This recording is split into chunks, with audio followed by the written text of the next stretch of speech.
दोस्तों नमस्ते प्रणाम। मैं हूं अंतिमा पांडे। अपने यूट्यूब चैनल पर आप सभी दर्शकों का स्वागत एवं अभिनंदन करती हूं। एक भजन गीत सुनाने जा रही हूं। अगर अच्छा लगेगा तो लाइक शेयर सब्सक्राइब जरूर करना। धन्यवाद।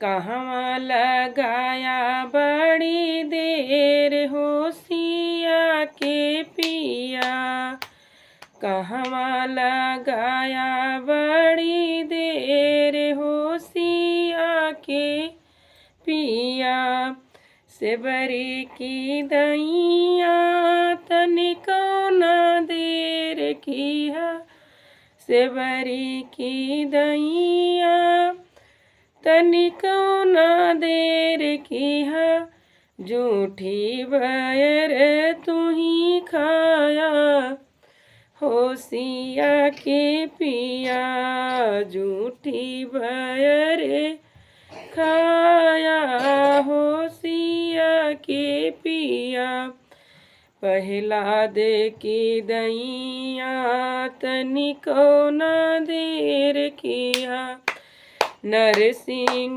रूप बनाया होशिया के पिया, कहवा लगाया बड़ी देर होशिया के पिया, अहिल्या के दैया तनिको न देर किया, पत्थर से नारी बनाया, पत्थर से नारी बनाया होशिया के पिया, कहवा लगाया बड़ी देर होशिया के पिया।